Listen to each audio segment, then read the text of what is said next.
It's not about getting somewhere or becoming something. It's actually about removing falsehood and removing those parts of myself which are inauthentic and not true to who I am. And within all of us, authentically, deeply, is an unconditionally loving, divine soul that comes into the human experience and gets banged up, and as a result has the potential to cause a lot of harm to ourselves first and foremost, and then to other people with whom we interact, especially people with whom we interact with a high degree of intimacy. You know, the people that we really get close to are the people that we hurt the most.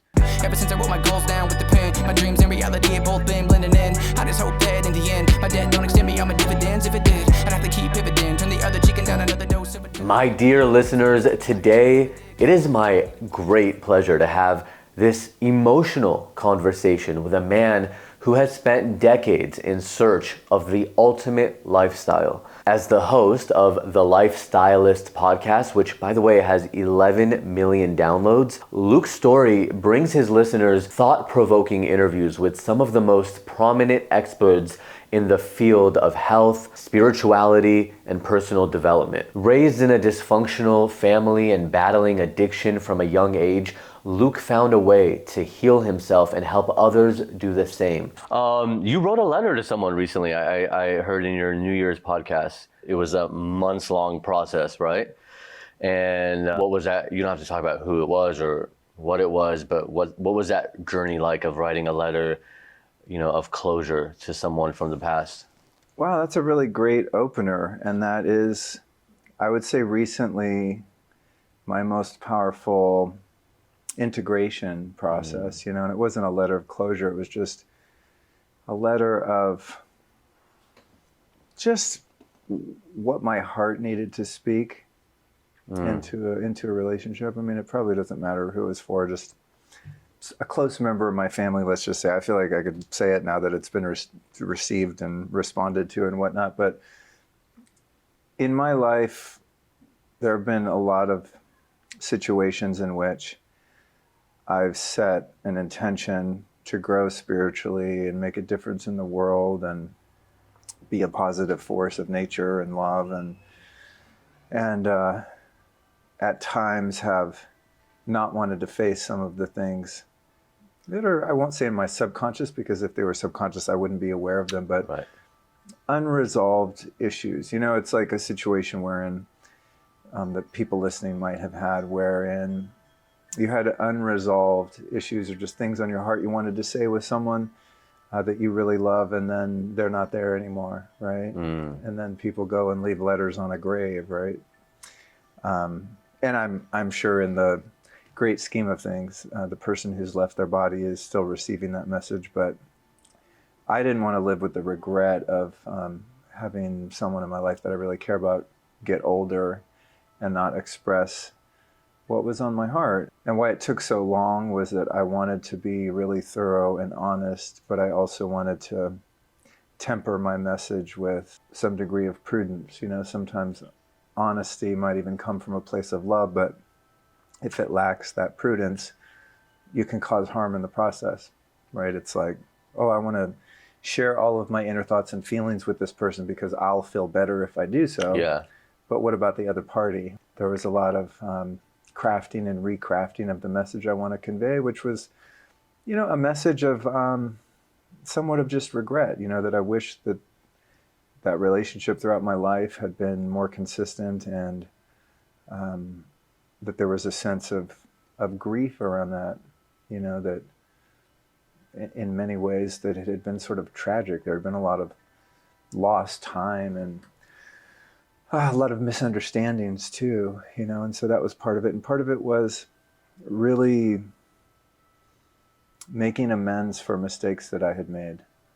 You know, so there was accountability too. Yeah, and in earnest, you know, because it's easy to, well, it's not so easy, but in hindsight, often we realize we've made mistakes or we've been selfish or we've harmed someone, whether intentionally or not.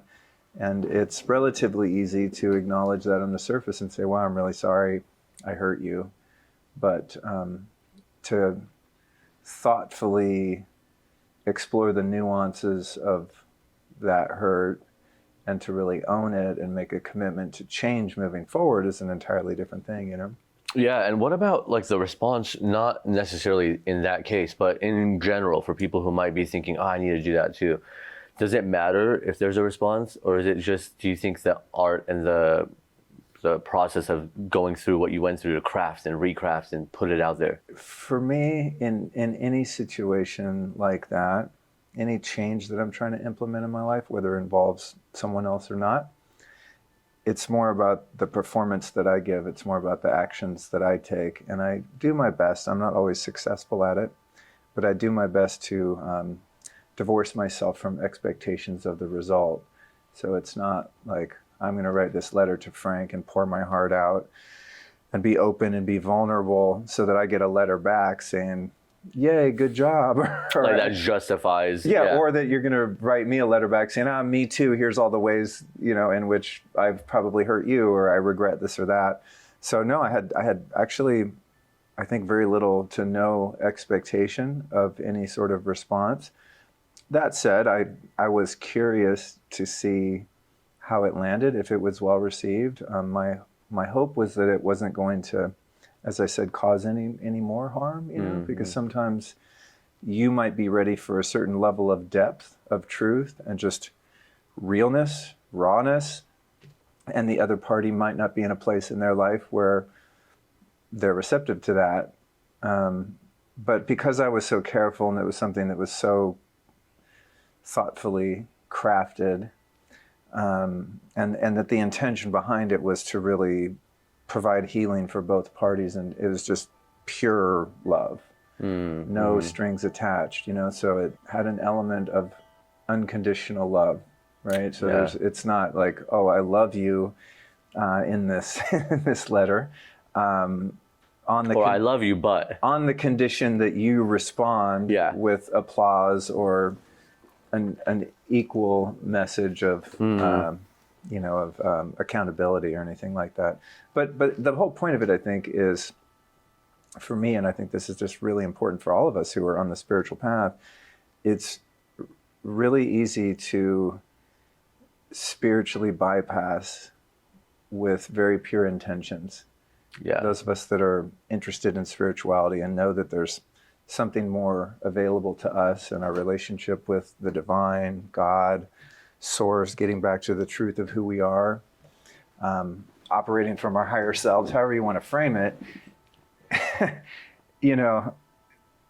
How are our interpersonal relationships? Have we really cleaned up the past? Have we truly forgiven? Have we humbly asked for forgiveness for our trespasses? I think these are the things that many of us don't want to face, especially if there's pain of trauma, abandonment, neglect that we don't want to feel, and so the process of that to me was about evolving through the feelings and really, really facing the sense of loss that I had and the sense of regret that I had, and the remorse for ways in which I behaved when I was less conscious. And did that just come up? Well, one day and you're like, I'm going to write a letter? No, I mean, I think for many years there have been feelings that I wasn't able to specifically identify, but just a sense of unfinished business, or a sense that there's something missing, or that with some effort that I could perhaps repair the relationship, and without really being attached to the result, but at least to know that like I did everything I could to put my best foot forward. But I didn't know exactly how to address it. I just remained open to the possibility. But what happened with that was really interesting, and speaks a lot to the critical nature of integration. I mean, we're always integrating our experiences and our lessons, but specifically around plant medicine ceremonies.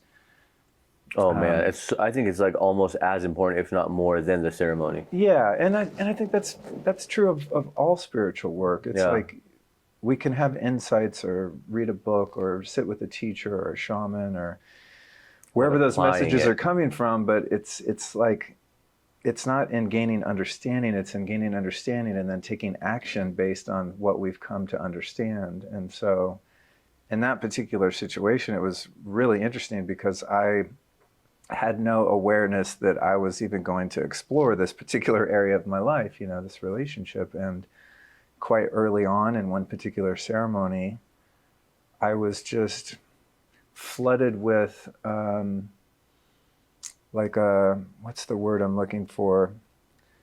Like a clarity and things about myself and things about the person and things about the relationship and the past just started flooding my awareness. And they were so meaningful and so profound and seemed to come from such a deep place of truth that I didn't want to risk not remembering it and not having something to work with after that experience. And so I grabbed a notebook and just started writing and writing and writing and writing. And, you know, ended up writing some, I don't know, 15, 20 pages. Wow. And I wrote until I could no longer read my handwriting because the medicine started to take hold. Oh, you did this on the medicine? Yeah.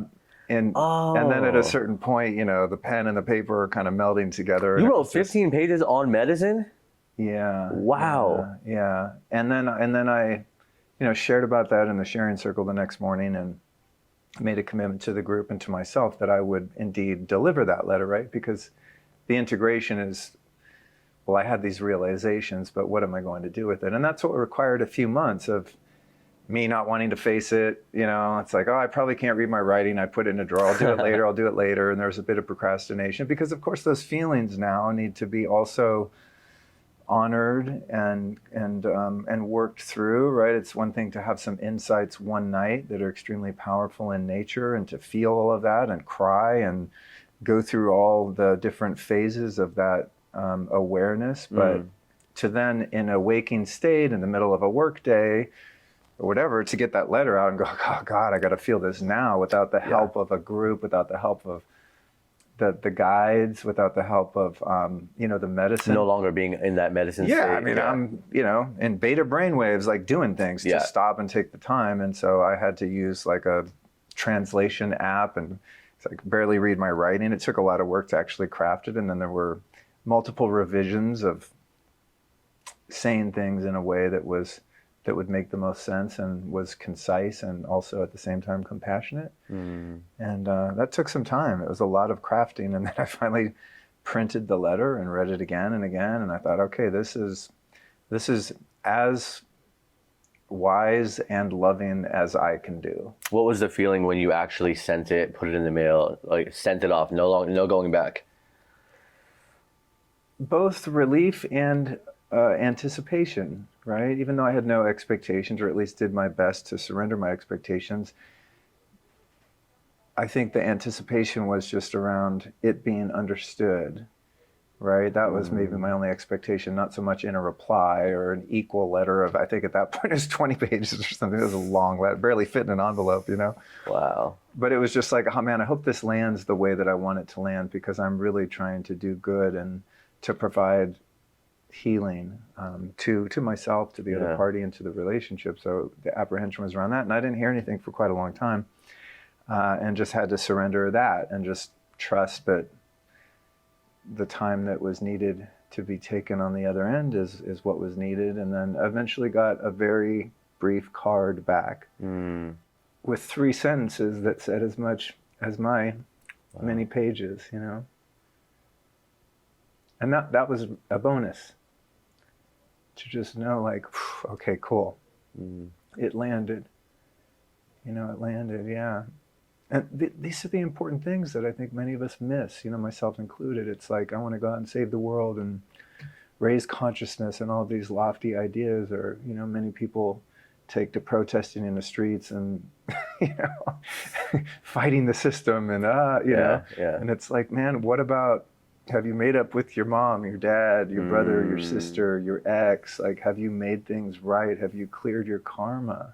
Have you done the inner work? Have you faced the things that you don't want to face? And anyone listening, well, not anyone, but I imagine many people listening, like, think of that one thing right now that you haven't disclosed to another person. Those secrets you have, the shame that you have, the unfinished business that you have, the unresolved conflict, the unspoken amends for ways in which you've harmed other people. You know, that's the hardest work to do.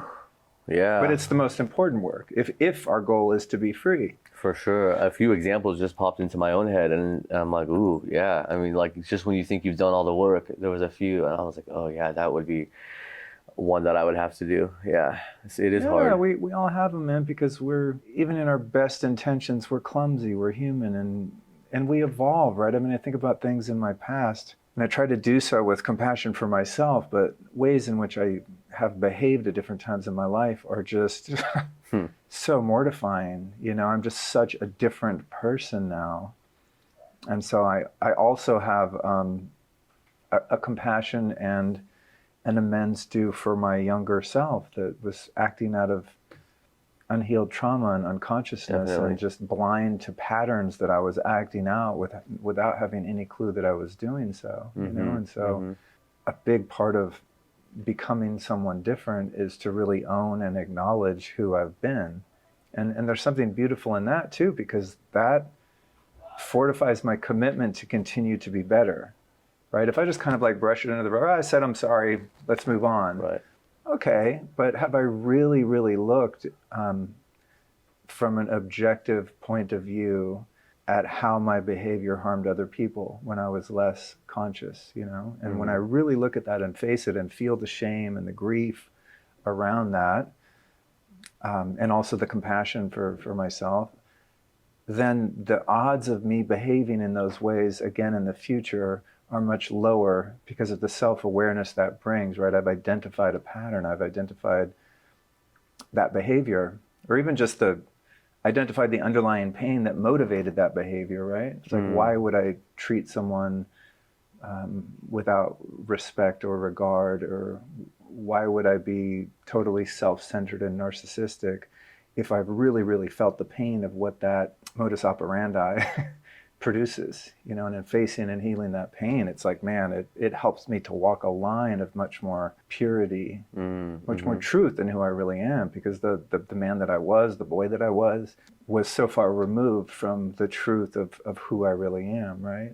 And so to change, I've got to really see all of those false versions of myself and unravel all of their inner workings so that I can kind of be left with what I really am. So it's not about getting somewhere or becoming something. It's actually about removing falsehood and removing those parts of myself which are inauthentic and not true to who I am. And within all of us, authentically, deeply, is an unconditionally loving, divine soul that comes into the human experience and gets banged up, and as a result has the potential to cause a lot of harm to ourselves first and foremost, and then to other people with whom we interact, especially people with whom we interact with a high degree of intimacy. You know, the people that we really get close to are the people that we hurt the most. Like many people in my life that knew me in a peripheral surface way probably think I'm a really nice guy, and I've always been that way. But how did I treat the people in my inner circle? You know, that's where it counts. And that's where the gold is in healing and in true transformation for me is, you know, let's get to the core of it. Who am I when no one's looking? How do I treat my wife? How do I treat my dog? How do I treat my family? You know, how do I treat even people that I'm not in relationship with anymore? You know, old friends, exes, etc. Like, with what regard do I hold them, even if we don't interact? Where's my heart with that person? You know, because beyond this physical realm, there's a part of us that's all-knowing, that supersedes space and time, right? There's a place wherein all is known. And so you can't get away with anything to yourself or to anyone else.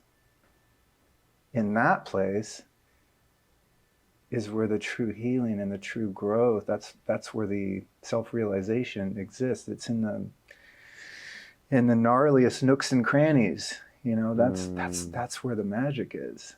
But it's really easy to get caught up in the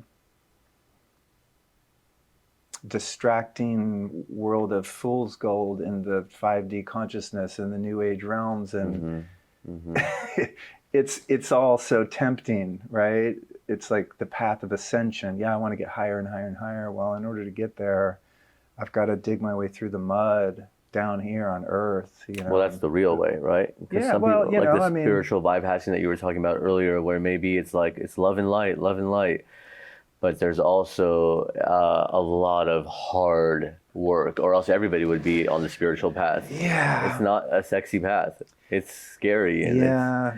but it's beautiful. I Like, think about that sometimes, you know, Yeah. it's like being asleep can be really painful. You know, when you're not conscious to who and what you are, and you're not conscious to the inner connectedness of your fellows, it's painful, and life can be wrought with stress and mistakes and pain and turmoil. But there's a certain bliss in that ignorance, you know, For sure. wherein if one is really committed to truth and finding their way back to God,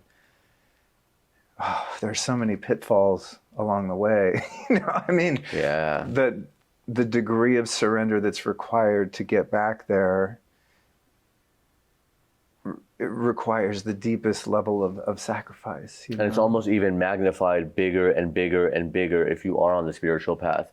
Like it'll show up until you are forced Yeah. to look at it and address it. Yeah. but- Luckily, the more you do it, probably like you, it only takes like a couple days or even less I mean, yeah. Well, to be like, oh, I got the lesson. that's the good news, you know, is that we're all a work in progress. But in my experience, the more earnest my commitment, even though there's dark nights of the soul to be endured, generally speaking, my level of happiness continues to increase over time.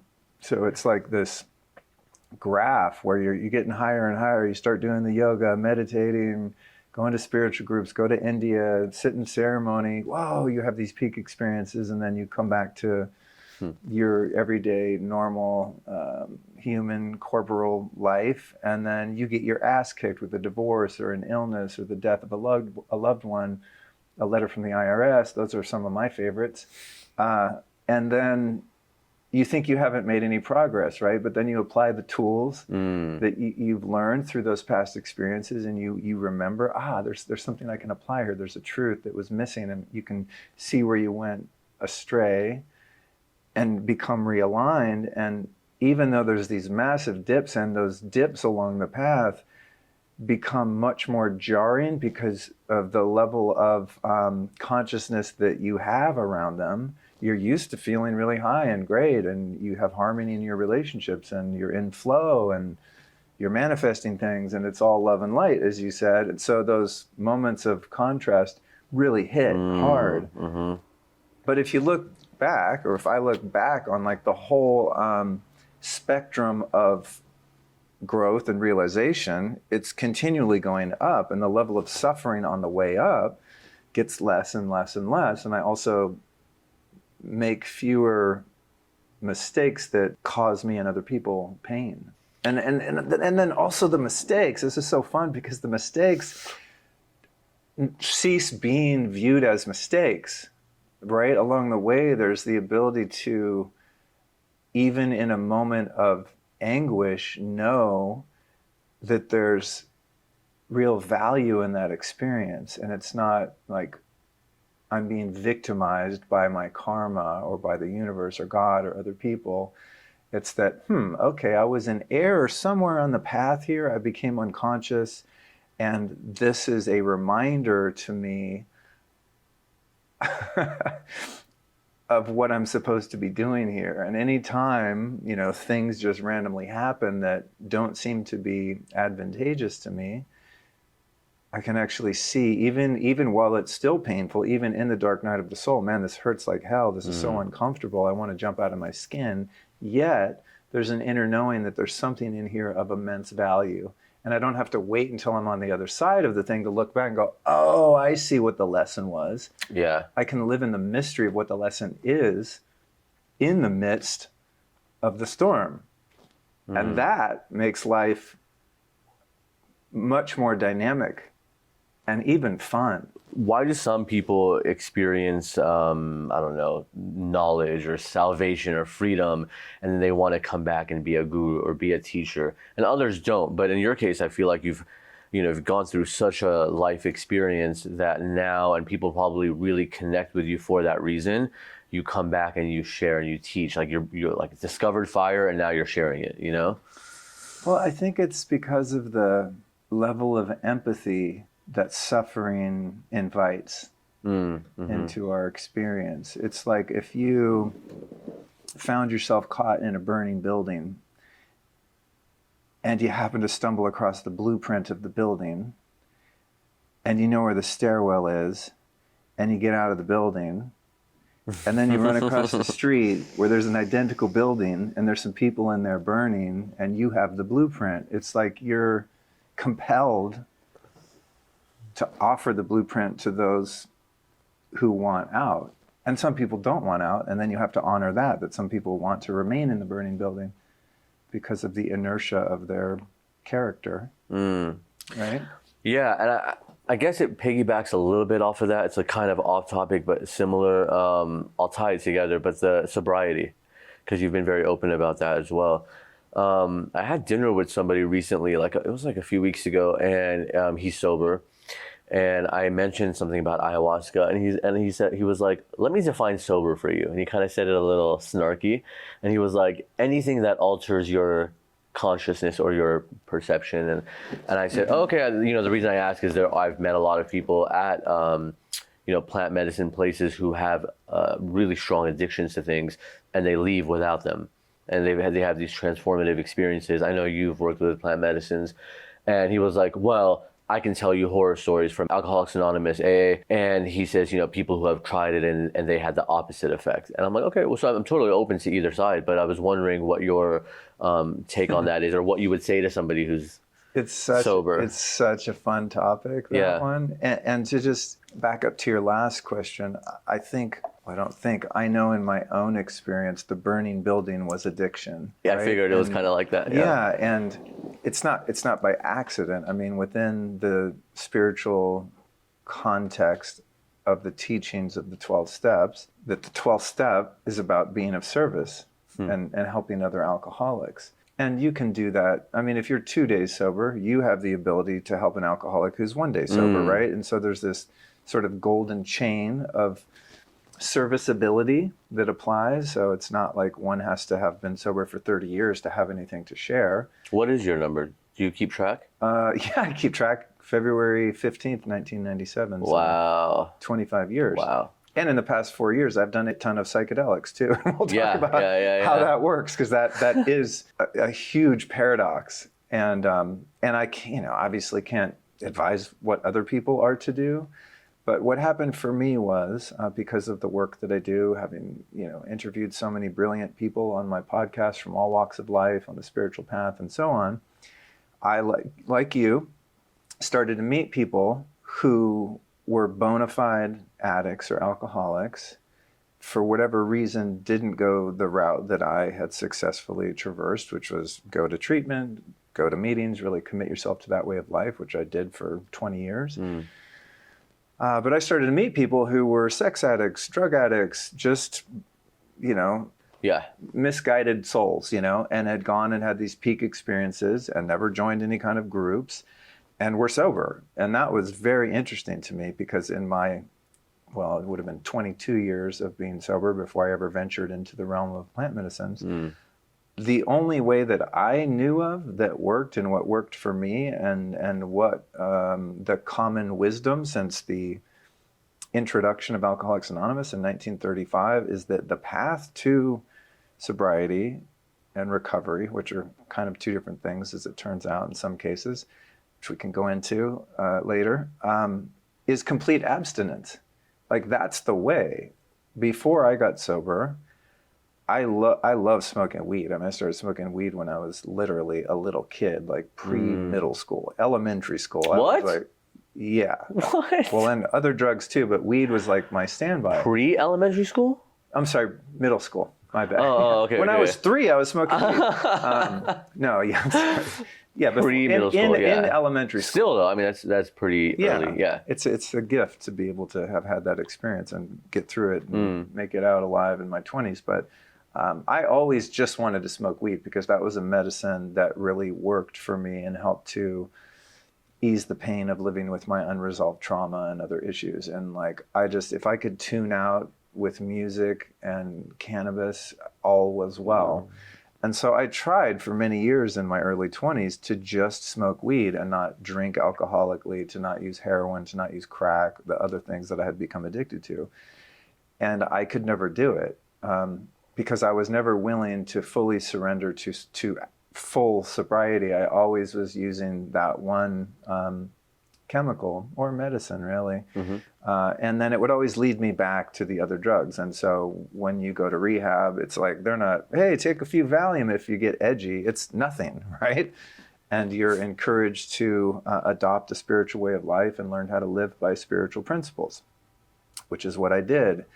In all of those years, 22 years of being around sober people, working with other alcoholics and addicts, helping them get sober, having people help me, I can't tell you how common it was that someone was doing okay, they were sober, and then they got the idea, I could probably smoke a little weed, or I could have one glass of wine. Yeah. I wasn't even really a drinker. I was like into crystal meth. I could drink a beer. I mean, Wow. I don't want to quantify it, but probably hundreds of, well, yeah, I would say I could claim hundreds of stories I've heard from people sharing in meetings and whatnot that had been, their demise. So I was never going to touch anything. I had every intention of staying sober for the rest of my life. And the way that it's said in recovery groups is often you don't take anything that affects you from the neck up. Meanwhile, I think that's what he said. That's what he told me. Anything that alters your consciousness in the neck up. That's what he said. Now, Okay. one could argue, well, what does caffeine and nicotine do? Right, If right. you drive by any church basement in any city and you see an AA meeting, there's going to be a lot of caffeine and nicotine use. But you're also saying this with decades of having been sober ahead of trying it. And I think the person I was talking to might have been like 6 years in. So Yeah. you're right. Maybe he was still at the point where he's like, I'm not doing anything. it could be a very slippery slope. Yeah. And if you would have talked to me at 5 years, 10 years, 15 years, 20 years and said, hey, ayahuasca helps a lot of people, it might be good for you to heal some of your underlying issues. And I became aware of that in the later years of my sobriety. And I'd hear about these experiences and I was like, that sounds kind of cool, but it's off the table for me. I mean, it was not even remotely a consideration because the consequences of things going awry are something I'm not willing to gamble with, because if I get entrapped in the bondage of addiction again, I mean, it's literally a living hell. I mean, it's unimaginable suffering waiting for me. And so, that's great for you. And there's a little curiosity, but like, I missed that boat, right? It's like, I used up all my ride tickets. Like, I can't play in that realm or work even in that realm. Anyway, long story short, as you hear in circles like I hang in, the medicine started calling to me, and I started hearing about ayahuasca and its ability to heal underlying trauma and provide incredible spiritual experiences and so on. And then I met a few people in the class that I described earlier that had been addicts, went and had a transcendent peak experience and became sober from that and never did anything in the groups, in recovery programs. Anyway, so I spoke with the woman that I met in New York City, and she was telling me some of these stories and invited me to go to her retreat center and sit with ayahuasca for a week, At this point, had you had your own podcast yet? Yeah. Okay. I'm interviewing people about this kind of stuff all the time Okay. and sort of sitting there going, damn, God, I wish I could do that. This sounds like it could really benefit me, but I can't risk it. And then, I don't know, over the course of some time, I just thought, I think I'm supposed to do this. And in one of my interviews with a channel named Paul Selig, this is when I was on the fence, like about to sign up. And Paul Selig talks to his guides and he translates their message verbatim, right? As a channel would. And I said, Paul, and this is on my podcast, if someone wants to listen to the Lifestylist episode, I forget the number, but featuring Paul Selig, because this is before I had used psychedelics a lot earlier in life. Like I did tons of mushrooms and acid and, trying to escape my reality. Oh, so you knew what the effects might be like. Yeah. Okay. Yeah. You had an idea. But I had never done so intentionally. I was going to Grateful Dead shows and just getting drunk and doing a bunch of other drugs. I mean, it was a train wreck.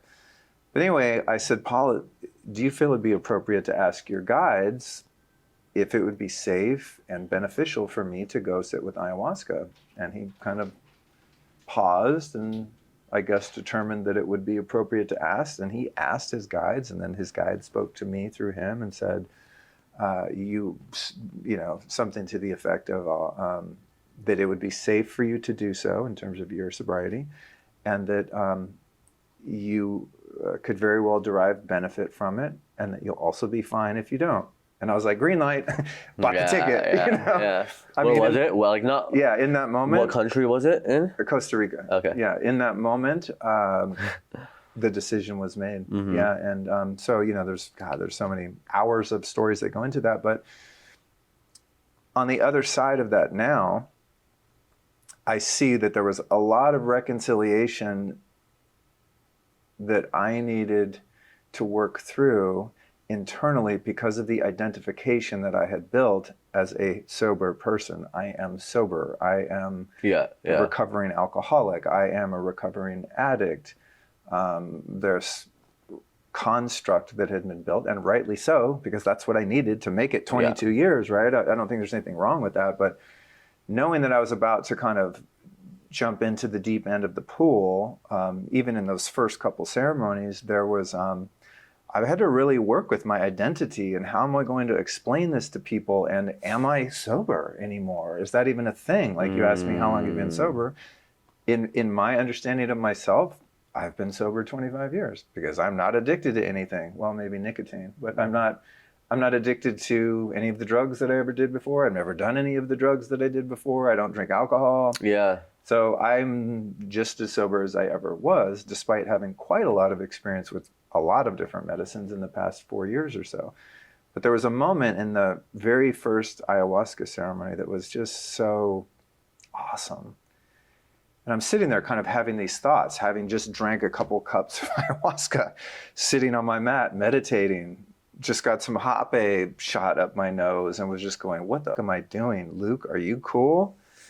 Let's find out, you know, only time will tell. And I remember sitting there and, you know, you gotta understand, like, I'm sober for 22 years. I have not had my mind altered with the exception of one surgery I had where I was on some pain meds, but I didn't abuse them. But that was the only time I was ever like, oh, wow, I'm not me right now for a few days. Ooh, I mean, I'm trying to put myself even in your state of being in that moment. And yeah, I think like when I asked the question, I didn't realize even how big of a moment that would be. That first time after 22 years of not risking anything. Yeah, nothing but, you know, coffee. Yeah. So I'm sitting there, you know, just with this diamond sharp level of presence, and I'm waiting. I have my eyes closed.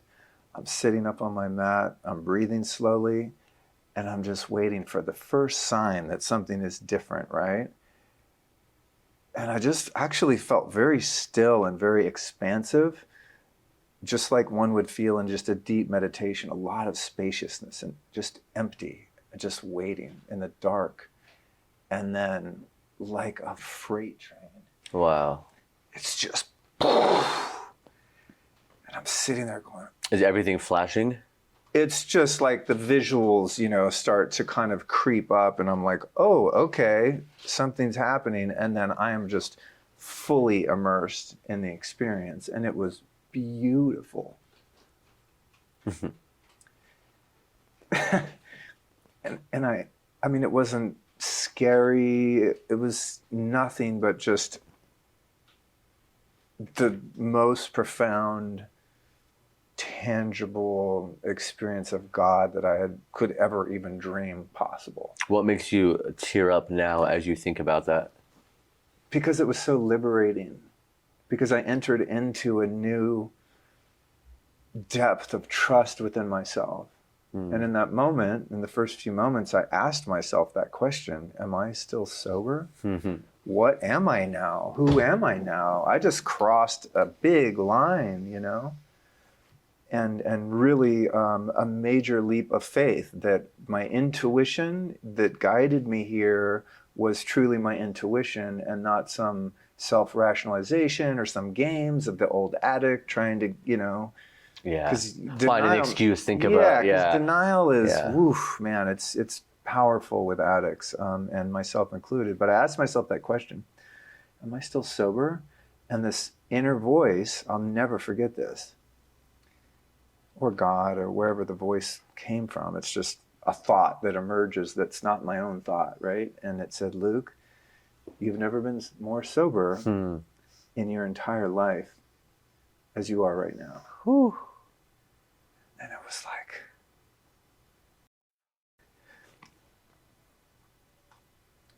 I just got it. Because what I was sober from in that moment, in the depth of that experience, was my intellect, the ego, the persona of Luke Storey, the persona of a sober guy, the persona of an alcoholic. It was just my spirit and God without all of the interference of that noise. You know, the veil is so cleared that it's just like, this is actually me without the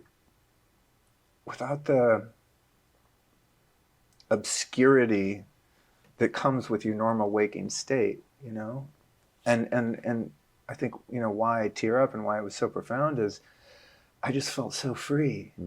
I felt so free, and I felt so much love for myself.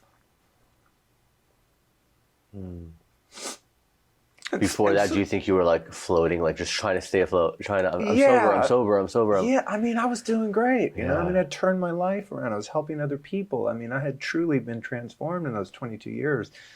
But this was another level of understanding and another level of depth and a much more meaningful relationship with myself and my heart, and was so tangibly connected to God, and that there was this, the liberation really came out of the trust in myself. You know, it was like, oh, this is why you're here. You knew you needed to be here. You listened to yourself, and the part of yourself to whom you were listening is the real you in there. That really, truly wants to heal. That truly wants to surrender. And this is what the surrender looks like. It's a surrender to one's own innate wisdom, right? It's a merging with one's higher self, to know that I don't need to call and check with someone every time I'm going to make a big life decision. Sitting here or laying here on my mat, like, Luke, you're here now. It's embodiment, right? And so, but even if you're not an adult, right? Like kids, will say, kids are like, this is what I want. And if they don't get it, they throw a fit. Like, they know what they want and they're adamant and they make sure everybody hears it. Yeah. So, you know, that was a huge reconciliation and a huge departure on my path, and opened me up to so many other avenues of healing and understanding that have transpired since then. But one of the other really interesting things about the whole paradox of sobriety and psychedelics, medicine work, and so on, because I've, of course, now gone back and I'm like, what has happened to me? Like, I'm a different person now, and so much for the better. In the last few years, 4 years. Yeah. I mean, just the things that I've been able to heal, the letter that we started off talking about, like, there's no way I could have even been able to conceptualize that, let alone actualize something like that, something that deep and meaningful. And the really interesting part of this to me, and why I love talking about this, and again, I'll remind anyone listening, this is my own journey. I have no desire to influence people's sobriety, not sobriety, take medicine, don't. I mean, it's really, truly a sovereign individual decision that one has to make, and also that I think one should exercise the utmost level of discernment in so making. This is not a game, you know? I'm glad you said that, because my next question was going to be, what would you say to people watching who are on the fence? Yeah, it's kind of what you I'm just not going to said. say anything to them. What I'm going to say is, this is my experience. Period. You know, and I don't know that this could be, would be, should be anyone else's experience. But what I do find very interesting about it is that because my whole paradigm of life and of my evolution after I got sober was based on the 12 steps. I mean, that's so a part of me. There's no getting away from that. I mean, maybe if I went and had a drink, I would lose that. But the principles, and they're not even the principles of the 12 steps, they're just fundamental spiritual laws. We talked about it with Course in Miracles, remember? How similar? They're just inherent truths. Very much so. That are universal, timeless, and always apply and always work. They just happen to be codified in a certain order, in a certain sequence, especially useful to addicts and alcoholics within the 12 steps. But they're universal truths. You can find them in any spiritual book, any religion, right? But because that was my compass, my blueprint was like, these are the things that... Is it one of the 12 to write a letter? To make amends, yeah. Okay. Yeah, step 9.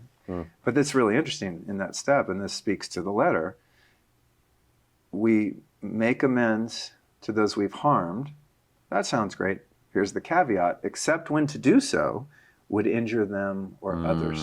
That's where the discernment comes in. But if you look at the history of Alcoholics Anonymous, and whether someone knows what this is or not, or has been part of groups, or just it's some kind of nebulous thing out there and your cousin went to it, the foundation of it and how it started is really interesting as it pertains to mind-altering experiences of the positive nature that I described. The co-founder's name was Bill Wilson. He was a stockbroker from New York. Knocked down, drag out, drunk, couldn't get sober. You know, just life falling apart. So he checks himself into this hospital in New York called the Towns Hospital. And this is back in the early 30s. And what they did with alcoholics at that point in history in the US medical system is they would dry you out. So they'd give you all these different sedatives and things like that in order to get you through the DTs, the detox of alcohol. It's very addictive. Oh, like physically dry you out. Okay. Yeah, it's alcohol is one of the most dangerous drugs in terms of withdrawal. Much more dangerous than cocaine, crystal meth. So he goes to this hospital, and which he had done numerous times before and could never get sober because he was not a spiritual person. So he goes to this hospital, and they give him something called Belladonna, which is a plant medicine. He has this transcendent psychedelic experience. 2 days later, rather, and the history on this, I mean, I really had to dig in to get my facts right. As far as all recorded history on AA and its origins, this is as close as I can get to what happened. And you have to really kind of be an internet sleuth to put the pieces together. And, so this is not like openly taught at AA? Oh, no, it is. It's in the... the Belladonna part too? Yeah. Oh, okay. But people that I'm aware of don't connect the dots. So at first I thought he had a transcendent experience while under the influence of this plant medicine and some other sedatives. It was like a cocktail just to knock you on your ass so you could get through the DTs.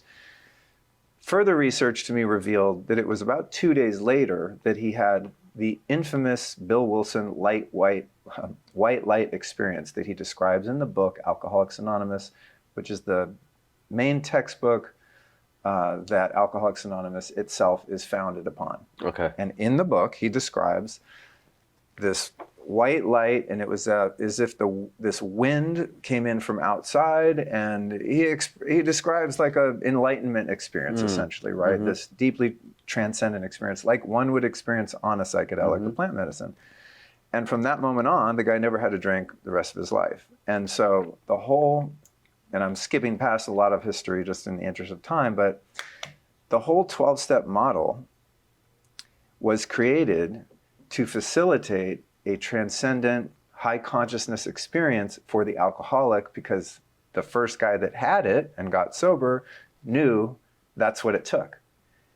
But not everyone could just randomly call in the forces of nature and be blasted against the wall by a peak experience like that. And so he created this group of teachings that after some time elicit that experience and allow one to have a relationship with God, and out of that relationship with God and their own healing and maturity and understanding, they go out then and help other people in need that are suffering with alcoholism. So the whole basis of Alcoholics Anonymous is really in an experience had by one man on the heels of a plant medicine journey. Wow. And furthermore, later in his life, in the mid-60s, he went on to experiment with the medical administration, the therapeutic administration of LSD, and this is known on the record with Aldous Huxley. And he had such profound ego dissolution experiences because he was still struggling with depression even into the 20 plus years of sobriety. He's the co-founder of AA, this organization that is now mushroomed out over the entire planet and helped untold numbers of people become sober. There was still something missing, and he knew that that initial experience he had held a key, and so thus began his experimentations into LSD before it was illegal. He did it at the Veterans Center in Westwood, California, for one of these particular experiences. He had such a positive experience that he met with the other sort of leaders within the organization of Alcoholics Anonymous and wanted to integrate LSD therapy into AA. Of course, they all declined that and thought that it lacked wisdom, and maybe it did. So, you know, if we're talking about abstinence as the only way, based on, he was the co-founder, there was another guy named Dr. Bob who was a doctor. Was Dr. Bob also sober, or was it just that he knew how to put together a group? No, Dr. Bob got sober the day he met, or shortly after the day he met Bill Wilson. That's the whole. That's where the community thing comes in. Yeah, okay. That's where the community comes in. It's when someone has made it through the other side of a seemingly hopeless situation, that if we confide in one another and I come to you and bear testament to the fact that I used to be exactly like you and I did the following things and I'm no longer like you, I'm sober, you're going to listen. I mean, not always. Wow, but that's so interesting. And that was the whole, it goes back to the whole burning building thing. Yeah, exactly. Where this drive comes from for you to go back.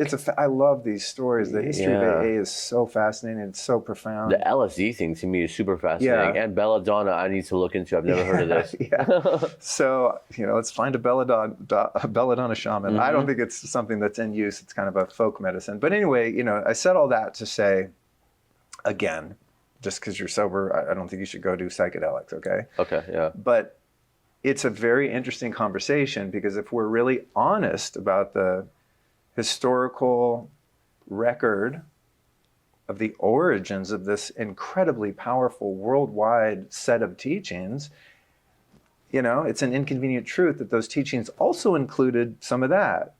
So I don't know how we merge those, if they should be merged, but what I can say is that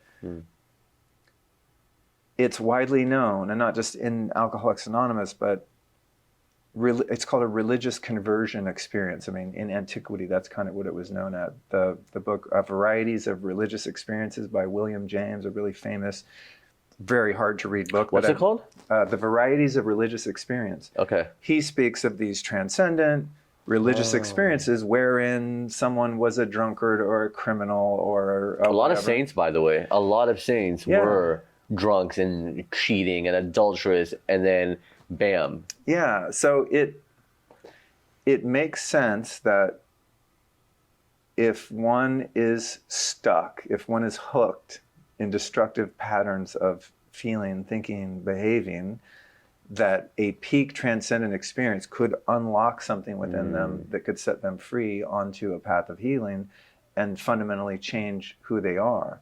So I guess the overview of this little diatribe here is that there are many ways to effect great change within one's persona. And it seems in history, the biggest, most profound changes take place in conjunction with peak experiences wherein the intellect and the ego of the individual are at least temporarily subjugated, allowing God consciousness and the power of source to enter them and to fundamentally change them in ways that they could not do without having had that experience. Mm-hmm.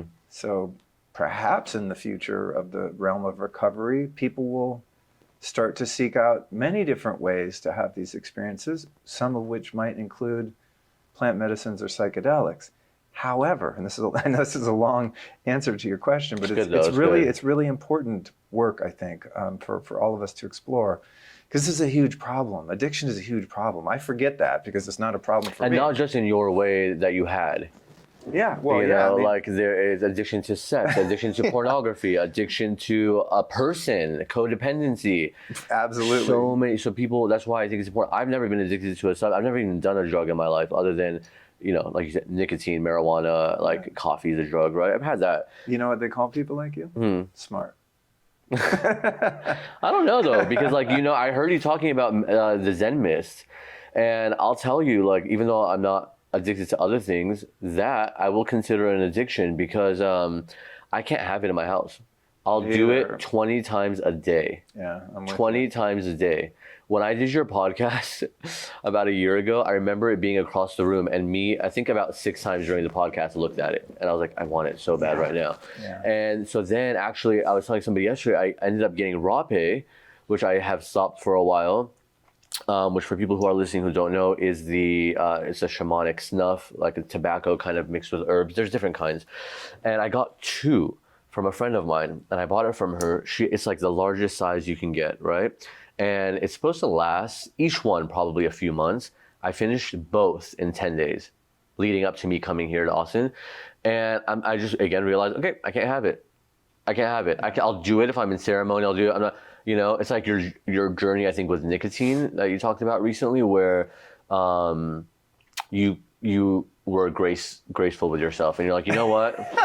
Why am I so obsessed with this, addicted to the feeling of being sober, right? Or whatever it is, rather than just saying, you know what? I'm not hurting anybody. Nicotine has never hurt me. You know, your own personal, we're not, again, suggesting anything to anyone else who's on their sobriety journey, but you knew for yourself, you know what? I'm way worse off not allowing myself to have this nicotine and driving myself insane than I am just using it here and there. Yeah, at that time, that became clear to me, yeah. So there's one last piece I'd like to tie a bow on here, and this is a working model that I don't entirely have completed in my understanding or my ability to convey my understanding. But I do know subjectively that having had 22 years of very consistent work under my belt, not the least of which including a deep commitment to the principles of Alcoholics Anonymous, that when I ventured into the realm of plant medicines and psychedelics intentionally, that framework is what I use in those experiences and in the integration of those experiences. So the benefit that I've derived is largely due to the fact that I have a foundation where peak experiences are included, but not considered to be the be-all, end-all, because without that foundation, I could have a peak experience and still not have had the opportunity to have a moral compass and a character of integrity. Meaning, if someone were to be struggling with addiction because of unhealed trauma and patterns and all the things that make us addicts, typically, one could have that transcendent experience and emerge from that, maybe sober, but also perhaps the same person with the same glaring character defects and issues, right? So it's like not only the integration after an experience, but I think it's really useful, and it has been in my case, to also have some degree of understanding of very practical, fundamental spiritual teachings, and also an understanding of basic human psychology, right? Like you mentioned codependency, understanding the different degrees and varieties of trauma and the things that we go through earlier in life, having done, therapy or whatever it is that's going to give us kind of an understanding of the inner workings, right? So a spiritual framework and understanding, and an understanding of human psychology through lived experience and doing some work, add that to a peak experience wherein you're merging with consciousness itself and, having a conversation with God, right? And, this isn't like a right or wrong thing or I've done it the right way. I think I was just lucky in the sequence of the way things unfolded for me. And I think that has something to do with why my sobriety has never been at risk, despite me, at times being pretty enthusiastic about taking another journey, right? And if I hadn't had that experience prior, and I don't say it has to be for 22 years, it just happens to be my story. I don't know that if I would have just walked into an ayahuasca ceremony at 6 months sober, it would have benefited me as much, because I was still dishonest. I was still selfish, self-seeking. I was still phony and inauthentic. I was still deeply insecure, self-conscious. I mean, there were so many things just morally about my character, and this isn't a judgment like to shame my character, but just from a moral standpoint, I was lacking a lot of integrity within myself, right? And maturity. I don't think that even a powerful peak experience is necessarily going to imbue that maturity into an individual. And why I say that is through direct observation of people that are shamans, that serve medicine, people that go to journey after journey after journey, and they still don't have together. And this is, again, it's not a judgment of, I'm better, they're wrong. They're not wrong for that. It's an observation, not a judgment. And also just seeing the harm that some people cause that is widely reported. The shaman in South America who's done 150 ayahuasca ceremonies and is abusing people. And then the book, Variety of Religious Experiences, right? That you mentioned, is that one, does it mention religious experiences regarding plant medicines? No. Okay. And to be honest, I've had that book for, 20 plus years. You only read part of it? I mean, for me, it's a really hard read. But it's a book that's widely known in psychology, psychiatry, in religion. I mean, it's a really meaningful book, but it's very hard to read. But the gist of it is examples of people who have been dramatically changed by having this type of experience, right? It's like called, in the context of that book, I mean, it's written, in the 20s or 30s or something, like a religious conversion, right? It's like you imagine someone who's a sinner and they go to church and they get blown open and now they're not a sinner. It's that kind of thing. Okay, right? yeah. And you can look in any lineage and see examples of this. I mean, if you look into Eastern mysticism, there's people that are asleep and they get the Shakti pot of an enlightened being and now they're enlightened. I mean, this is kind of universal, right? So that book is just kind of the Judeo-Christian version of those types of stories. Yeah, I think there's probably as many ways as there are people in the world to be enlightened. It can be in your sleep, it can be this, it can be, as many people as there are in the world, that's how many ways there are to awaken. Yeah, I love the topic of enlightenment, because it's like, if you believe yourself to be enlightened, then you aren't. It's like you would just be you if you were enlightened, right? No, I don't know. I think that there's like right? It's like you mean aware of yourself? Well, I mean that like the cunning nature of the ego will glom on to any qualifier, right? That elevates one's position.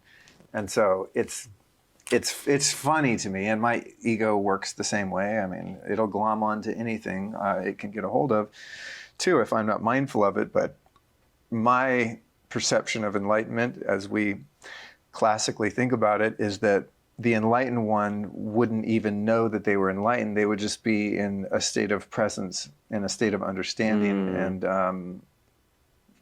and I think there's an awareness that they're free, right? Yeah, but I think they're aware that is what people would call enlightenment. Maybe. I think they're aware of, if you're in the world here, unless you're living in a cave, which you can, I don't think that we're in a place in time where that's needed like it was. As much as I think those few sages and yogis, they paved the whole way for humanity to get to a point where we don't have to be in the cave anymore by being in the cave. for us, giving us little glimpses of what you get. But people who are here in the world and they've heard the term enlightenment, just like they've heard the term juice or camera or whatever, they understand, oh, what I'm experiencing must be that thing they call enlightenment. But I don't think, like you said, there's not the egoic attachment to being an enlightened person. Do you know who Byron Katie is? I do. The 4 questions are amazing. Yeah. She was the second spiritual teacher that I ever sat in person? in audience. Yeah, That's when cool. I was in my early 20s. So I've always loved her work, and anytime I've observed her, whether on video or going to her events, she seems free. And I would look at her and say, that's an enlightened person, because she seems to have escaped the mind, you know? And I interviewed her a few years ago, and I asked her, I was like, straight up, like, Katie, are you enlightened? And she just laughed. And she's like, oh, Luke, I just don't choose to suffer anymore. You know, I was like, that's it. That's it. Whoa. You know? Yeah, that's it. So it's like the idea of even seeing herself with that label was hilarious to her, right? Because I don't know, maybe she is enlightened, my perception of it, you know. But she just essentially said, yeah, I've just chosen not to suffer anymore, you know, which in her model means that you don't give credence to the intellect, that you don't believe what you think, that you observe what the mind thinks. She's not trapped by the mind. Yeah. And that was fun for me. That was an interesting perspective, you know. I thought, there you go, that's a good sign, you know. I mean, because she wasn't like having false modesty, like, oh, everyone knows I am, but I'm just gonna like play humble. I mean, she was like, what even is that, you know? She's like, I'm just not listening to my mind, basically, you know. But for those of us that have suffered, you know, I think, well, for me at least, I can speak. I've always looked at someone like, you know, an Eckhart Tolle or Ram Dass or different spiritual teachers. Not so much Ram Dass, but Eckhart Tolle would be a great example, right? He's someone who's in deep suffering. He's not a spiritual guy. Goes and sits on a park bench one day and is just like blasted, and now he isn't suffering anymore, right? He's out of illusion. And I used to pray, like, God, if that would just happen to me, man, you know, like, I don't want to suffer anymore. I don't want to be under the authority of the mind and the ego. It's like, God, I just want to be free, but not everyone. I think you're there, even though you think you're not. Well, because I'm more. It's just different. It's just different. His was sudden, and yours has been gradual. That's it. But the fact that you cry telling a story about oneness is because you have felt it. And if you felt it, and even if it's a glimpse and not full on awareness every single day, I think that there's more credit to it than you're giving yourself. Well, thank you. And the fun in it for me is the challenge of being in meditation, for example, and having those brief glimpses wherein you're in the spaciousness of the quantum realm, or just deep awareness, right? Where you've, in that moment, transcended your normal waking thinking state. And it's like, oh, there's so much juice in that. It just feels so good. You're just there. It's empty and it's full and it's all the things, right? And then you get up and the phone rings and there's Twitter and you know. Yeah. So the fun for me is, can I sit here with you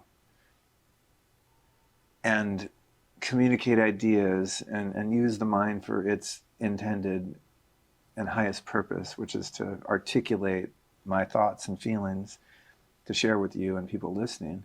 But can I do so with that same degree of presence that I do when I'm meditating, right? Can my life become a meditation to where it's not relegated to a certain time and place? And the same could be said of prayer. When I'm in a very devotional place and I'm experiencing the presence of God and communicating with God, can I interact with you and anyone listening or watching in the same way? Can it be a prayer to God here by just simply being fully present with you? and praying to you and with you and for you and myself? Why does it have to be time at my altar or time set away from that? What if walking is a prayer? What if I can just hold a field of love for reality itself and everything that reality contains? Yeah, what if you are the altar? Yeah. Yeah, life is an altar, you know. That's what keeps it fun for me, because I'm never doing that perfectly, right? I get a text, oh shit, the bank or whatever. It's like, whoosh, there I go. Yeah. Right? A difficult phone call, a business conflict, a relationship conflict, that really scary letter to write. You know, can I be in meditation in that process? Can I be in prayer in that process? I'm going to lose it. I'm going to drift. There I go. Float it off. Just like a balloon. You let go of the string. Oh shit, grab the balloon. Come back. Be here. Be with all of this. You know, that's what keeps it fun, keeps it interesting, and also hopefully keeps me humble. You know, it's like so much progress has been made. A lot of that is because of my spiritual will and the intention and the discipline that it has taken and continues to take to be on this path. But most of it's just from grace. You know, so can I be aware of the grace and my own commitment and honor myself for what I've put into the game, and also the cheat codes that I've been given through grace, and remain present and in deep reverence and gratitude of all of that, and just honor. Man, I don't know if I did it or God did it, but something collaboratively perhaps is doing it. Let's keep doing it. And How excited are you for life? Like, just as you talk right now, I can feel how much do you just love being here, being alive? Most of the time, quite a bit.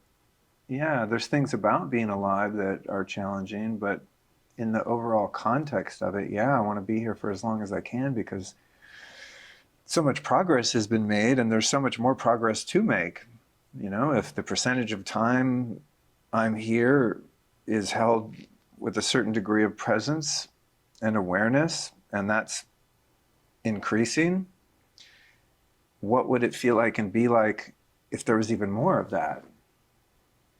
You know, if I was in love with life even more, if I loved more deeply, if I saw myself as even more connected to those around me. You know, how many times a day do I still look at someone and I don't see their soul as my soul in their eyes? They're just there. And how sweet life becomes when I really am there, like I'm there with you right now. That makes it interesting, and that makes me love my life, because there's always something there's always more to go for, you know? But yeah, there's things about my life that annoy the shit out of me at the same time, you know? That it's like, God, why me? There's things that happen and I have to really resist having a victim perspective, or feeling hopeless or scared, and, you know, like my ear ringing, I have this tinnitus thing going on, and sometimes that really scares me because it's so distracting when I'm trying to do what I just described and just be present and enjoy silence.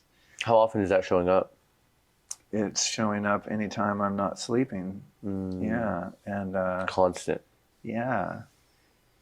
But as I was saying earlier, if I don't find a gift in that, and if I don't find a lesson in that, then it really becomes a hindrance. And then I'm really a victim. God, I'm a good person. I'm doing all this work. I mean, I don't know very many people that do as much as I do to be healthy, right? I mean, it's like, I'm into it. I'm big health nut, right? It's like, God, if I'm trying this hard and I still have something this annoying, this isn't fair, you know? But if I can use it as an opportunity to find the lesson in it, then I won't say that it's fun, but it bothers me much less. Yeah. And it also gives me hope that maybe there's something on the other side of it, or if there's not another side of it, that it'll just be something that I just learn to live with and no longer see as being wrong, or think that it shouldn't be this way, it should be another way. What if this is just how the world sounds to me now? What if it sounds like this forever for me? Okay, what do we do with that? You know, what is it that I'm not listening to? What is it that I'm not hearing from my body? You know, where am I still asleep? maybe it gives me even more compassion for people that have something like this that's nagging them and they can't seem to fix it or find a peace with it. And we might not know, right? Like if I just saw you at the store and was talking to you, I might not know what you're going through. Yeah, I'm not wearing a cast. never know. Hey, sorry about your arm. What happened? Oh, skiing accident. Right. It's like only I know when I sit here and even hearing myself talk, it's like, Wow. it just goes on. So, yeah, what a gift to be able to learn how to feel sorry for myself less, or to feel victimized or special, or that I don't deserve this, or Or it's not fair. Yeah, or that it. That's a broadcast I clear from a lot of people. It's not fair. Yeah. But I think life is fair, because the lessons that life gives us, if we choose to perceive and hold them in that way, are more than fair. They're the best ever. Might be, in the end, your biggest lesson, your greatest Yeah, gift. I mean, if I look back on any difficulty that I've gone through, if I've taken my lumps and used that for my own growth and understanding, I wouldn't take any of it back. And I've been through some really gnarly stuff in my life, like many of us have. I wouldn't go back again and not be a drug addict, or not have endured the trauma that I endured as a boy. I mean, it's not fun, but I don't know that I would have it any different, because had it been different, I would be different. And I like the way I am more and more, learning to just go, oh, I'm cool. I'm okay, this is pretty damn good. Yeah. So far, you know what I mean? Yeah. It's like, imagine had you not had the life you have had, good, bad, ugly. Oh, no. You'd be a different person. Yeah. Maybe you'd be another great person that you also enjoy, but you would be different. And so, Even one thing, people say, if you could take back one thing in life, it's like, what they don't understand, you take back that one thing and everything changes. I got a good one on that. All right. I used to always, because I don't regret being an addict. I don't regret any of the painful experiences that I endured at the hands of perpetrators, or that I, did to myself. But I always said the one thing I regret is not taking care of my teeth. So I was a drug addict. I mean, I was opening beer bottles with my teeth. I became a vegetarian for 10 years. All my teeth rotted out because I was malnourished, etc. Went to the dentist. They said, you're grinding your teeth. You need to wear a night guard. I was like, I'm not going to give you $700 to put a piece of plastic in my mouth. Just trash my teeth. And it really bothered me up until a couple months ago. It was just like, oh God, I regretted that, because you can't grow new teeth yet. Hopefully someday. Yeah. And then this is just a great example of this. Like, we don't know what we don't know, because we're not on the other side of the arc of linear time yet. Time is this infinite expanse that has no beginning and no end. And we have this myopic view of this one punctuation point we call today's date and time, right? There actually is no such thing as time. We just manufacture this. No, we created it so that we can be like, hey, Luke, meet me at 1 p.m. for this interview. Yeah. So I couldn't see on the other side of it. To me, it's a real bummer, man. I've spent thousands and thousands of dollars on my teeth over the years. Every dentist I go to is just like, hey, you're out of luck. There's nothing we can do for you, kind of thing. And I'm just like, oh man, what happens when I get older? Am I going to have dentures? Like, what is up? So anyway, long story short, I finally hit this impasse with my teeth, and I'm like, I have to do something. I go to a dentist here. What's her name over in our neighborhood?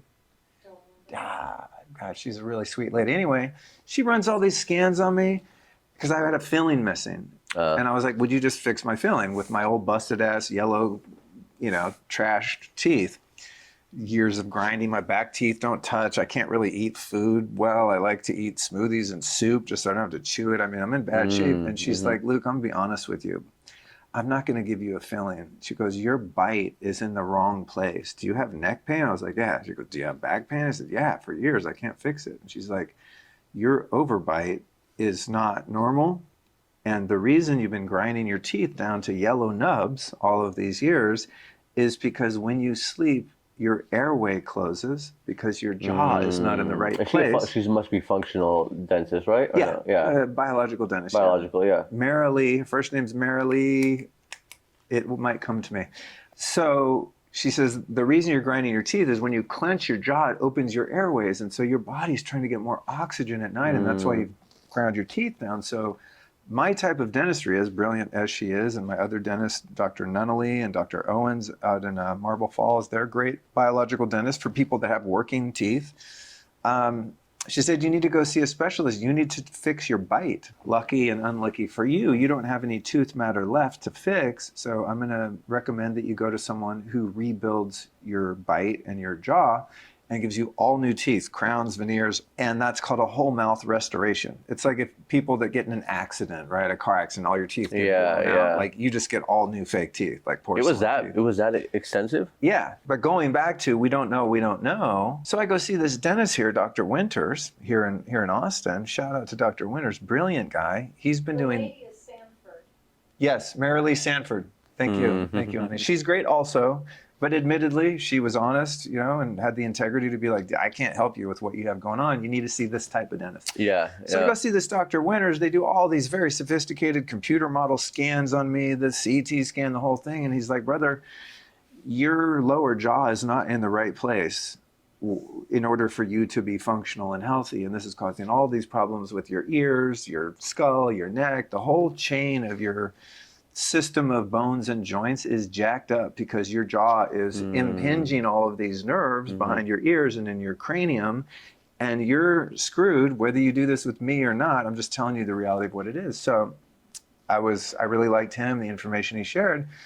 I didn't like the price tag on the project, but yeah, that's got to be expensive. I felt my intuition was like, oh my God, this is the thing. This is what I've needed. And so I elected to go through his whole procedure, which is something my friend Kyle Kingsbury did. I was asking around for recommendations, and Kyle had a similar thing going, and he got this done. He's like, it's amazing.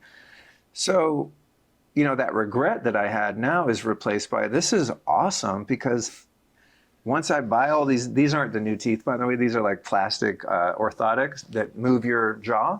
And then once your jaw's moved and all your ligaments, tendons, muscles are all used to the new placement in your How long does that take, by the way? 4 to 6 weeks of the fake plastic buck teeth. And then you go in and they take this off. It's just like a big piece of plastic, literally. And then they put all the crowns and veneers on. And then you can choose like the shades so they don't look too white and weird. And I want them just to be natural. But the thing that's really awesome is I feel so much better overall, right? In my body. Yeah. Like the level of comfort I have in my skin is dramatically different than it was prior to doing this. So the regret I had of not taking care of my teeth, I was young and stupid, I didn't listen, I became a vegetarian, all the things I did that trashed my teeth. I'd had indigestion. If you have indigestion a lot, because I was a vegetarian and all I ate was grains, so I always had like heartburn, and then you breathe acidic breath onto your teeth while you sleep, and that kills the enamel. It's a whole thing. So now I'm sitting there going, thank God I didn't take care of my teeth, because once homeboy fixes my teeth, I have a lifetime guarantee on my new porcelain teeth. And guess what? No more cavities, no more problems. Like, those are your teeth until you're dead, basically. What does lifetime guarantee mean? He'll replace them anytime? Yeah. Oh, yeah. That's that pretty means great. like you have new, stronger, better, healthier, prettier teeth for the rest of your life. And you might have never checked your airway, your neck. Well, that's the thing. Yeah, that's the thing. So it's like the blessing is, holy shit, if I would have just went and kind of patched them together and got, just kind of hobbled along on my worn out 52-year-old teeth, I would have missed the opportunity to have the systemic health benefits that I'm already experiencing, even at the beginning stages of this whole mouth restoration. And that's just, one of so many different examples of not seeing the other side of something that I perceive to be, a challenge or bad luck or just like, God, what, regret, mistakes. It's like, this is the best thing ever. Only because my perspective shifted. That's the only difference of me before seeing this dentist and me after. Literally everything is exactly the same, except my perspective and my attitude toward it. And it's a great lesson for me, how many areas in my life or situations in which I'm viewing them from the perspective of should, shouldn't, right, wrong. I don't know. I don't know, because I'm stuck in this point in time and I can't see what's on the other side of this. And I can zoom out to the way the world is now with the tyranny and just craziness that we're experiencing. And it's like, I don't know. I don't know, maybe 5 years, 10 years, 40 years, 100 years from now, we're going to be going, oh my God, remember that 3 years starting in 2020? Best thing ever. Independent media took over, the message gone out, and now people are building a new system of civilization because the old one was so broken. And we're still living in the broken one now. And it seems scary. But if I look at my own life and all these little situations like the one I just shared, I don't know, maybe it's the best thing ever. There's no such thing as good or bad. Only thinking makes it so. Shakespeare. Yeah. Yeah. So what am I thinking about and how am I thinking about it? That's the game. That's it. Perspective. Wow. I mean, I can go on for hours, but let's end it there. Needless to say, so can I. So can you. I know you can. I mean, you get me talking But about it's gold. Things about which I have passion and conviction. Well, I didn't want it just to love be, Luke's story, three hacks for sleep, or like, no, I want to know who you are, what Thank you you. believe, what's in there. And I know that there's a lot to share with others. And so I didn't want to waste that opportunity, because I think that I'll listen to your show or just talk to you sometimes. And there's this little nugget of like, ooh, yeah. And thanks for holding space. I mean, if the things we go through don't carry enough value to share, then why go through them, right? And not everyone made it to the end of this interview. Some people are like, well, I don't get it, not interested, and they tune out. But if somebody stayed, it's because something in them identified with some of my experience and the things that I've learned from those experiences. There's nothing cooler than making it out of the burning building and going, hey, here's a map. So true. If you want it, if this is your style of map and you can relate to it or modify it to find your way out of your building, but we're all in a building of some kind and it's on fire. It's just a matter of how much or when. I know there's probably a Luke story book coming eventually. There is one right now. Is there now? Do you have a title yet? Not one I do, yeah, but not do. that I want to share quite Not yet. that you want to I don't share. know why I'm coveting the title. No, I like that. I know it. Allison knows it. Yeah, but I am. Yeah, I'm sure you'll tell me off camera. all of the stuff that we've been sharing here today is going in a big fat book as we speak. Yeah. Yeah, I can see that. Thanks, man. Absolutely. That's fun. Yeah, I can really see that. So speaking of books, when yours comes out, obviously we'll give that away. But Yes. we're gonna do a little book giveaway. Is there a book that you recommend to people that we can give to the audience? I'll give to the audience, obviously, but anyone that you have in mind? Yeah. David R. Hawkins, Letting Go. Yes. Yesterday, Philip from Leela Quantum recommended Power versus Force. Yeah. And then at dinner, we were talking about me and someone who works for him. We're talking about how Power versus Force was our favorite David Hawkins book until we read Letting Go, and now that's our favorite David Hawkins book. Yeah. So perfect. It's a beautiful. I mean, he has so many great books, but Power versus Force is kind of like a good intro. It's a little bit dry to me. It's the first one I read, and then he has these just massive books on non-duality that like. Literally, one of his books The took Eye me, or the Eye of the yeah, Eye, I have reality it, versus subjectivity. I mean, it's deep stuff. It took me 3-5 years to read one of his books. I mean, literally, I could just read a paragraph at a time, and it's too much, But Put it Letting away. Go, on the other hand, it's my intuitive thought that he was in his mid-80s, probably had some sense of leaving his body soon, and he wrote Letting Go, which is his last book. I think it's called Letting Go, the Power of Surrender. It's essentially the whole book's about surrender. But the way it's written is so simpleton that there's no way he didn't know, I'm going to break the mold of my normal way of speaking and writing. I'm going to write a book that's very approachable, but still has the potency. And what I like about that book is that it's so easy to understand and easy to read, and that really the primary focus of the book is him laying out the most impactful, basic, fundamental spiritual principles and how to apply them in your life. The primary one being the process of surrender. And so it's like everything great about the 12 steps and non-duality put into a very applicable, reader-friendly text, that's just heartfelt, simple, but it's also super potent. I love that book. I've read it a bunch of times. I've listened to it a zillion times. I'm going to listen to it now. It's a good reminder to go back. Good. Yeah. It's so good. and the essence of it is just, it's like what I was talking about with that letter. You have these things we don't want to feel, and we just sometimes destroy our lives through the means of escape that we've habituated.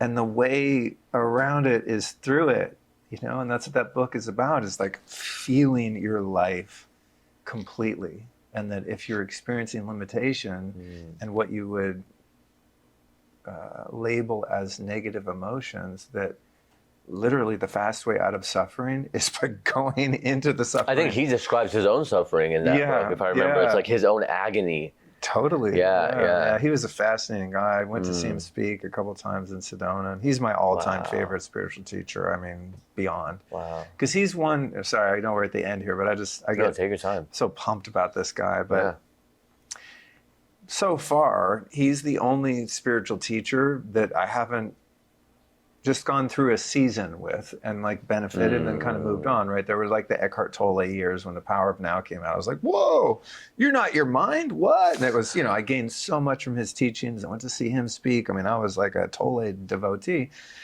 And now when I go back to that, it's like, well, yeah, I mean, I just get it now, right? Not to say that, No, but you live it now, yeah. Yeah, it's not as revelatory, and I don't go back to it and be like, oh shit, I missed this before, right? It doesn't continue to unfold deeper and deeper layers of understanding. With Hawkins' work, I mean, I'll take some time off from reading his stuff or listening to his lectures, and I'm like, I kind of get it, And a few months later, I go back and listen to it, and I'm just like, oh my God, like I wasn't even scratching the surface of the depth that he had excavated in the time of his life. A really incredible teacher. Just profound, man. Life-changing stuff.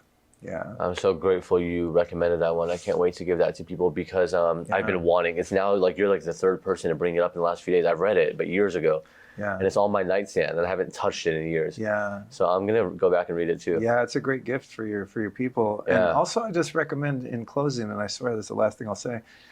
Over the years, I don't know if it's social media, just AED, what it is, but I'm not a great reader anymore.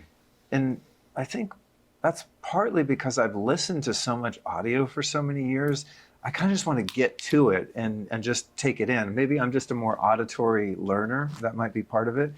But David Hawkins' audiobooks and lectures, you can get them on The lectures Audible. are on YouTube too. Yeah, I mean, dude, I've listened to... In fact, his Letting Go is on YouTube for free. Oh, cool. Yeah. With his, I like to read, but yeah, maybe I'll listen to it. Is it his voice?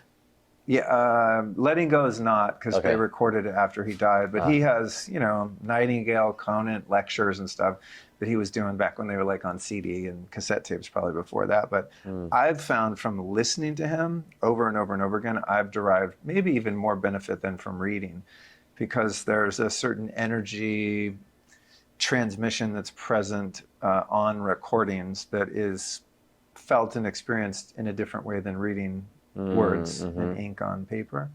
So I go back and listen to his stuff all the time, and I'm just like, whoa, oh my God. I listen to some of his deeper lectures where he just goes into the eye of the needle, and I'm like, I got a long way to go. His level of understanding. He was a psychiatrist for 50 years and also had multiple enlightenment experiences throughout his life. So, I mean, he's just a deeply fascinating person and has such a grounded perspective, bringing in Eastern mysticism and psychology, right? And kind of creating a model around that. And he was also a recovering alcoholic. Was he? Who was friends with the co-founder, Bill Wilson, that I was speaking about earlier. That's how I found David Hawkins. If you really dig into the history of AA, David Hawkins becomes part of the conversation.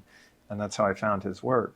Oh, what a Because he also explains in a lot of his work how and why the teachings of the 12 steps are so transformative, because it had that effect on him. So he started researching, well, where does this come from and why does it do what it does? And essentially the reason that it works, and he of course expounds on this with much greater detail, is that applying those principles to one's life raises your consciousness. And when your consciousness is raised, you don't need to drink. Well, it doesn't resonate anymore. A lower consciousness can't. It can't resonate. That's why sometimes they say people who work with Aya, they're like, well, it's a higher frequency than alcohol, so it doesn't. You just can't. Right. Yeah. You won't drop to that vibration. Yeah. Okay. Cool. Wow. Yeah, thank you for this. Thank Who you. would have thought Huxley, Wilson, and Hawkins are all connected? Crazy. Very interesting. It's wild. So we'll give one book. So if you're listening on YouTube, just leave a comment that is letting go in the comments, and you will be entered to win the book. I'll reach out. You'll send me your address, or someone will reach out. Or if you're listening, let's say you're not on YouTube, which, by the way, if I was listening, I would do both because I'd want to win. You can go on YouTube, and then also on the podcast app, give it a 5-star rating and screen grab it. You can DM it to me, put it in a story, post it, however you want. Just make sure I see it, and I'll choose one person and send you Letting Go. Cool? Score. All right. Thank you, Luke, so much. Thank you. Yeah, appreciate it. Yep. Thank you. Thanks, man.